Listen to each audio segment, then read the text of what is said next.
primeira aula a gente vai falar de sons do espanhol. Aqui a gente vai focar nas principais diferenças que a gente tem entre o português e o espanhol. A gente não vai falar de letra por letra, porque o que eu não falar aqui, você provavelmente já sabe. Vou começar com as vogais. No espanhol temos as mesmas vogais, A, E, I, O, U. Mas no português a gente tem muito som para cada vogal. Por exemplo, a gente tem A, a gente tem AN, a gente tem acento circunflexo, a gente tem acento agudo, a gente tem um tio que indica nasalização. No espanhol não tem nada disso. Só tem o que a gente chama de tilde. E só existe isso e só serve para mostrar a sílaba tônica. Primeira vogal, A.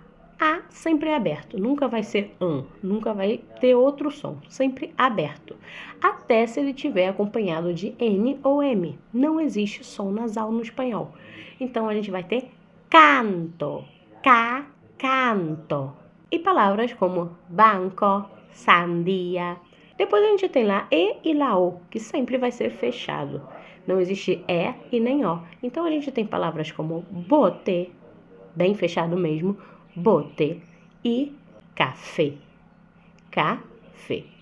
Não importa que leva tilde. A tilde só serve para mostrar a sílaba tônica, ou seja, a sílaba forte. Depois o I e o U é igualzinho ao português. A gente vai ter palavras como iglu, butaca, igualito ao português. Agora vamos para as consoantes. Vamos começar com B e com V, que tem o mesmo som. Então a gente vai ter palavras como boca e vida, que vai ter o mesmo som. E como eles diferenciam? Imagina que seu nome é Viviane. Não é possível saber se o seu nome é escrito com B ou com V. Então eles vão perguntar para você, Viviane, com B larga ou com B corta? E você vai responder B corta, porque o V a gente chama de B corta e o B a gente chama de B larga. Depois a gente tem os dois L juntos e o Y, que tem o mesmo som, por isso que a gente vai ver eles juntos. No sotaque rioplatense, ou seja, no sotaque de Buenos Aires, a gente tem uma coisa chamada queísmo, significa que eles têm o mesmo som. Então, esses dois têm som de xaxe, xixe ou chu, ou seja, a gente vai ter palavras como cache ou acha, com o mesmo som. Vamos tirar mais coisa para ficar mais fácil. Não existe C cedilha, não existe NH, não existe LH e não existe SS. Também vou tirar o som de Z.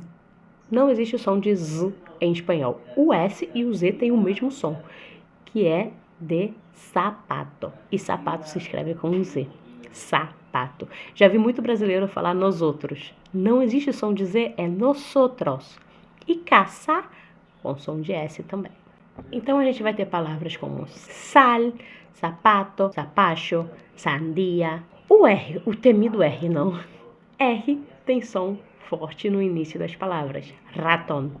E se ele estiver sozinho no meio da palavra, vai ter o mesmo som que a gente, marido. Se ele estiver com dois juntos, duplo, então ele vai ter sempre o som forte, perro, carro.